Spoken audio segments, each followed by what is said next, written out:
तर नमस्कार मंडळी. आपली आवडती मालिका म्हणजेच बाई तुझा आशीर्वाद ही मालिका आता वेगळ्याच वळणावर येऊन पोचलेली. कारण आता अवनीसुद्धा या लग्नासाठी तयार झालेली आहे आणि तिने अण्णाच्या खातीर किंवा त्यांच्या कुटुंबाच्या खातीर असूनसुद्धा तिने आता लग्न करायचा विचार केला आहे. कारण ती अण्णासाठी हे सगळं करत असते. आता मात्र इकडे त्यांनी म्हणणे अंजा सांगत असतात की आता हे सगळे म्हणजे राजाने काही गोष्टी म्हणजे काही कारणांमुळे त्यांचं लग्न असं पळून जाऊन झालं, त्यामुळे आपल्याला काही त्यांचं लग्न बघता आलं नाही असं अण्णा बोलत असतं. मग अण्णा त्यांना बोलतो की तुम्ही आता एकमेकांच्या गळ्यात हार घाला. तर मग ते स्वतःच्या गळ्यात हार घालत असतात. त्यामुळे आता सुलीला राग येतो की आता ह्याची सून आली आणि हे सगळं असं तिला बघायला लागतं, त्याच्यामुळे तर तिला राग येतो.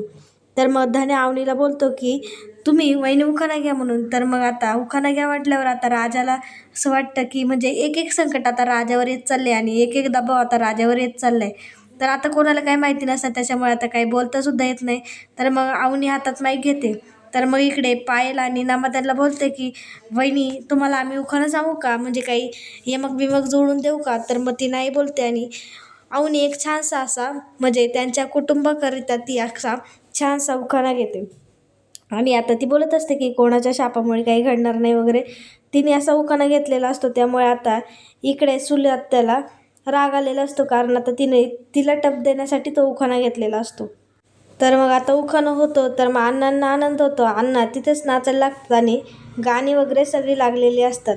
ते सगळे धमाल मस्ती करतात, सगळ्यांना आनंद होतो आणि अण्णाला विशेष करून तिथे खूप आनंद झालेला असतो. मग अण्णा राजाला बोलवतो आणि राजाच्या हातात त्याच्या आईचं मंगळसूत्र देतो आणि तो म्हणजे अण्णा त्याला बोलतो की आता हे मंगळसूत्र तू सुनबाईच्या गळ्यात घाल म्हणून. आणि तो बोलतो आता बोललेला असतो की हे मंगळसूत्र घाल. त्याच्यामुळे आता त्या दोघांना धक्काच बसतो आणि मग अण्णा आता सुलीला बोलतात की या कावळीच्या शापाने काही होणार नाही आणि आता माझ्या घराला आशीर्वाद लाभलेला असं तो तिथे बोलत असतो. आणि मग आता तो राजाच्या हातात मंगळसूत्र देतो. तर राजाला काही करावं काही वाटत नाही, काहीच कळत नसतं. त्यामुळे आता राजाकडे काही पर्याय नसतो, त्यांनासुद्धा काही माहिती नसतं. तो ते मंगळसूत्र घेऊन तिच्याकडे पाहतच असतो. मग आता अवनी बोलते अरे पाहतोय का, लवकर घाल, आपण आपल्यासाठी नाही तरी यांच्यासाठी सगळं करतोय म्हणून. आणि मग आता राजा अवनीच्या गळ्यात मंगळसूत्र घालतो. त्यामुळे आता मग सगळे खुश होतात. सुली आत्या तर मात्र रागात असते, कारण तिचा शाप हा खोटा ठरलेला असतो. आणि मग आता तिला नक्की धोंड्याला काय बोलायचं हे कळलेलं नसतं आणि आता धोंड्यांनासुद्धा तिला टप देत असतो आणि तिचा शाप खोटा ठरलाय हा तिला आता तो सारखं बोलून दाखवत असतो.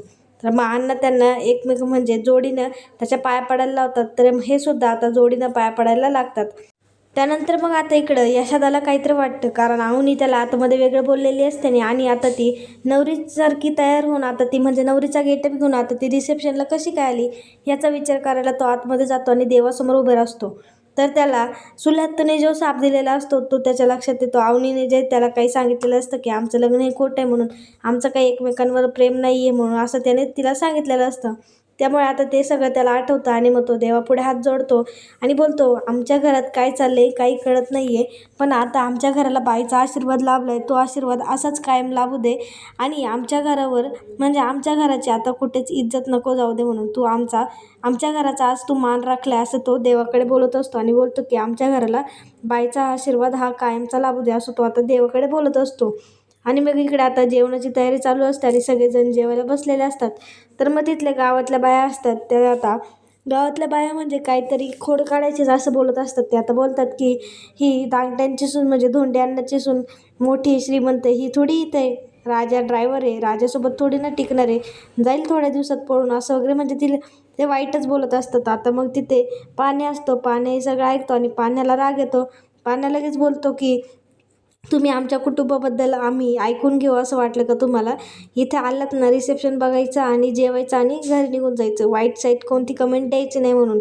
आणि मग राजा त्यांना राग येण्यासारखंच बोलत असतो आणि त्याला तिथे खूप राग आलेला असतो आणि ते राजा त्याला सुनावतो. त्यामुळे आता मग त्या बायका गप्प बसलेल्या असतात.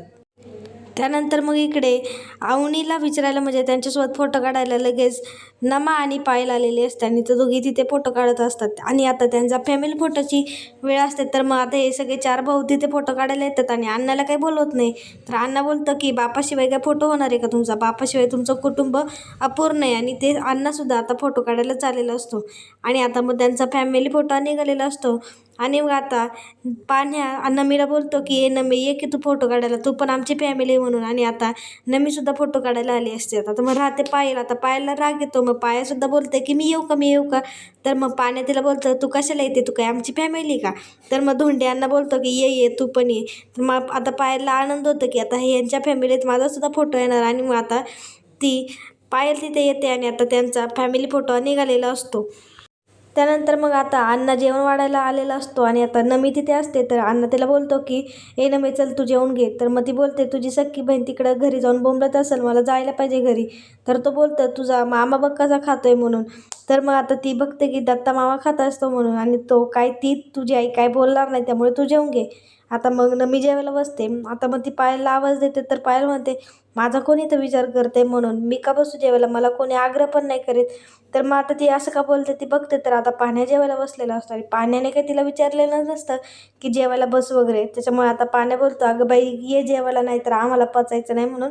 आणि मग आता ती खुश होते आणि ती जरा वेळीच असते. ती मग लगेच जेवायला बसते आणि आता मग ती पाण्याच्या ताटातच येऊन बसते. म्हणजे ताट एका ताटात तिला खायचं असतं, पण तसं काही होत नाही. पाण्या लगेच बोलतो हे काय चाललं म्हणून, तू तुझं दुसरं ताट घे आणि मी माझ्या ताटात जेवतो म्हणून.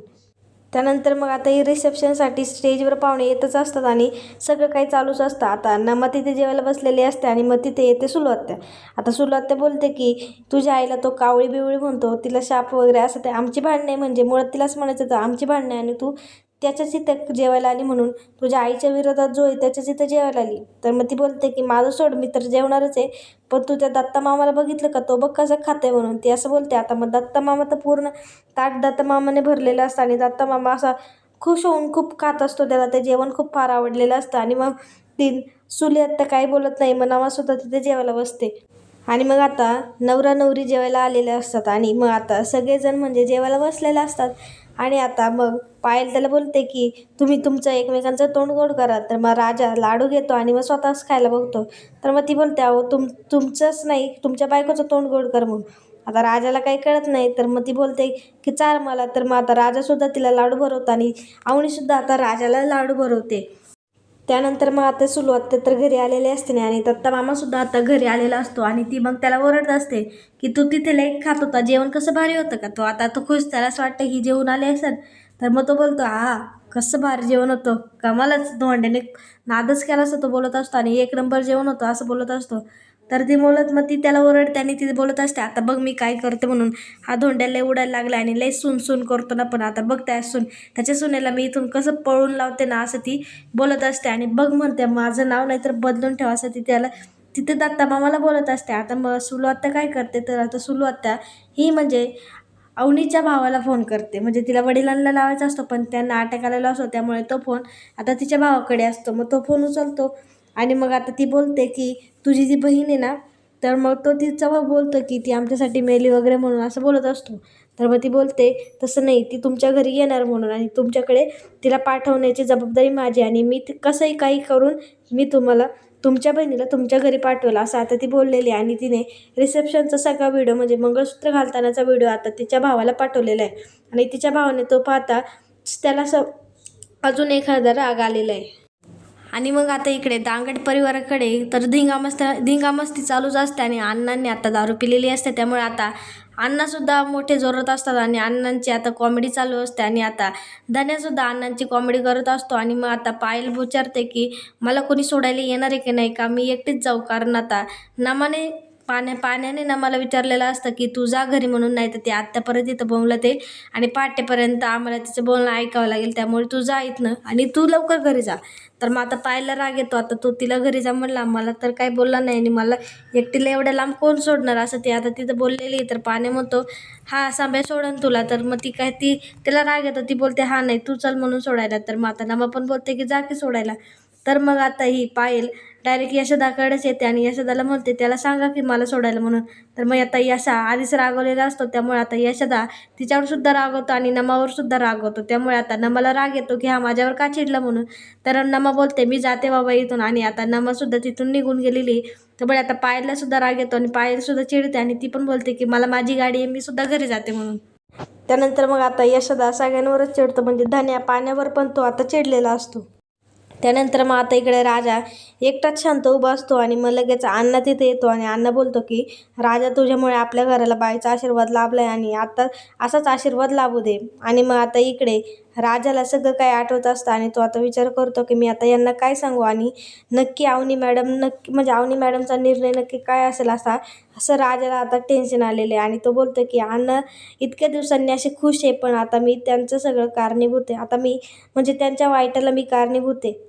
आणि मग इकडे आतमध्ये आता सगळंच काय झालेलं असतं, त्यामुळे आता अवनी विचार करत असते की आता पुढं काय करायचं आणि राजासुद्धा तेच विचार करत असतो की आता नक्की पुढं काय करायचं म्हणून. कारण अण्णा एक ना एक काही ना काहीतरी कारण काढून त्यांना एकत्र आणणं म्हणजे ते असं खरं नवरा बायकोसारखं खऱ्या सुनासारखं तिला वागवणारच, पण आता नक्की पुढे काय करणार ह्याचा आता अवनी आणि राजा विचार करत असतो. त्यामुळे आता अवनीसुद्धा राजाला बडबड करत असते, पण आता राजा बोलतो की मग माझी काय चूक आहे यात, यांनी सगळे इमोशनच्या भरात म्हणजे तो त्याचं सांगत असतो की यांनी सगळे इमोशनच्या भरात सगळं काही केलेलं आहे म्हणून. आणि मग आता राजाला धक्का बसलेला असतो, कारण आता उद्या सकाळी आपल्याला पुढील भागात असं पाहायला मिळणार की उद्या सकाळी अवनी बॅग भरते आणि राजाला बोलते की हे मंगळसूत्र धर आणि मी आता हे घर सोडून चालले, मला लवकर लवकर हॉस्टेल शोधायला लाग म्हणून. कारण तिने आधी त्याला रात्री बोललेले असते की मला हॉस्टेल शोध. तर राजा बोलता अहो एवढ्या लवकर कुठे. तर ती बोलते की हे प्रकरण म्हणजे ह्या सगळ्यांना फसवण्यापेक्षा मला तू हॉस्टेल शोधलेलं बरं आहे आणि मी तिकडेच जाते म्हणून. आणि मग त्याला असं वाटतं की तर ती म्हणजे तिने बॅग वगैरे भरलेली असते आणि तिने त्याला त्याच्या हातात मंगळसूत्रसुद्धा दिलेलं असतं. आणि आता तिच्याकडे म्हणजे ती आता हॉस्टेलला चालली असते, ती हॉस्टेल शोधायला चालली असते आणि राजालासुद्धा काही आता बोलता येत नाही. आणि आता ती हॉस्टेल शोधायला जाते असं ती सांगते, पण ती अजून गेलेली नसते. हा तर मोठा या मालिकेत ट्विस्ट आहे. आणि मग आता राजाला भीती वाटते की अवनी मॅडम खरंच गेल्यात का. तर आता अवनी गेलेली नसते, पण राजा तिला पूर्ण घरभर शोधतो, पूर्ण रूममध्ये शोधतो. आणि मग हे सगळे भाऊ वगैरे झोपलेले असतात त्या सगळ्यांना धन्याला पाण्याला उठवतो, अण्णाला उठवतो, यशोदाला उठवतो आणि बोलतो की अवनी मॅडम कुठे दिसत नाही, अवनी मॅडम कुठे गेला. आता मग ते सगळेजण पूर्ण घरभर आता तिला शोधायला निघतात. आणि मग आता ह्यांची शोधाशोध चालू असते की अवनी अवनी म्हणून ते आवाज देत असतात आणि सगळे शोधत असतात. त्यामुळे आता सुलू आत्या बाहेर आलेले असते आणि मग तिला कळतं की अवनी घर सोडून गेली म्हणून. मग ती आता म्हणजे ती आता धोंड्या अण्णाला बोलते की धोंड्या तुझी सून गेली का, पळूनच जाणार होती, माझा शाप खरा ठरणार, तुमच्या घराला काही बाईचा आशीर्वाद लागणार नाही. असं आता ती तिथे म्हणजे धोंड्या अण्णाला खूपच बोललेली असते. तर मग आता ह्यांच्याकडे बोलण्यासारखं काही नसतं आणि आता मागून अवनीचा आवाज आलेला असतो की मी इथेच आहे म्हणून आणि तुम्ही काय शोधताय म्हणून. तर मग आता सगळे तिला विचारतात की तू कुठे गेले होते, आम्ही तुम्हाला पूर्ण घरभर शोधलं. तर मग अवनी बोलते की मी आता आंघोळीला गेले होते म्हणून, त्याच्यामुळे मी तुम्हाला कुठे दिसले नसतं. आता मग सगळे खुश होतात की अवनी इथेच असते आणि राजाला सुद्धा धीर येतो. यशोदा सुद्धा खूप खुश असतो की आपल्याला असं वाटलं की हे घर सोडून गेली, पण ही तर आंघोळीला गेली होती आणि आता काही सुलू आत्याचा शाप काही खरा ठरणार नाही. आणि आता सुलू आत्याला परत तोंडावर पाडण्याची बारी येते. मग अण्णा अवनीला घेऊन पुढे येतो आणि मग बोलतो की बघ माझी सून आली, माझ्या घरचा बाईचा आशीर्वाद आता इथे आलेला आहे आणि बघ माझी सून काही पळून वगैरे गेलेली नाही, ती आंघोळ करायला गेली होती, पण आमच्याच लक्षात नाही आलं म्हणून आम्ही सगळं फसवत होतो तुला, असं तो आता तिथं बोलत असतो. आणि मग आता तो तिला बोलतो की आम्ही तुला फसवण्यासाठी, तुला असं वाटण्यासाठी आमची सून गेली पळून म्हणून तुला असं दाखवत होतो.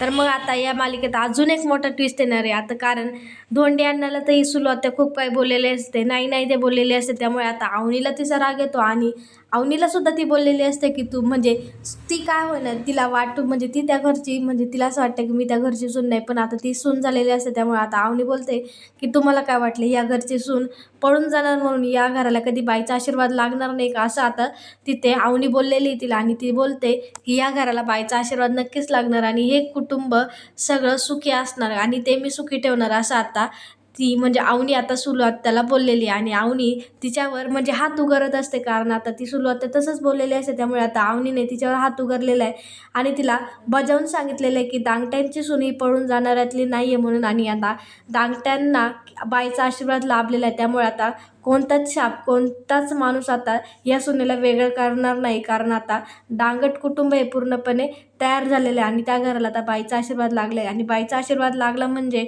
आता ते कुटुंब आता सुखी होणार आहे, असं आता तिने सुलू आत्याला बजावून सांगितलेलं आहे. त्यामुळे आता सुलू आत्याचं तोंड पाण्यासारखं होतं, पण आता सुलू आत्या तर सुलू आत्याला तर आवनीने धडा शिकवलेलाच आहे आणि आवनी पुन्हा पुन्हा आता सुलू आत्याला धडा शिकवणार, कारण तिने अण्णाला बोलले असते आणि अण्णाला बोललेले हे काय आवनीला आवडलेलं नसतं. त्यामुळे आता आवनी नक्की कोणत्या प्रकारे आता सुलू आत्याला धडा शिकवेल आणि सुलू आत्यासुद्धा आता नवीन नवीन कोणते डाव खेळेल हे पाहण्यासाठी विसरू नका आणि हे पाहण्यासाठी आपल्या चॅनलला नक्कीच सबस्क्राईब करा.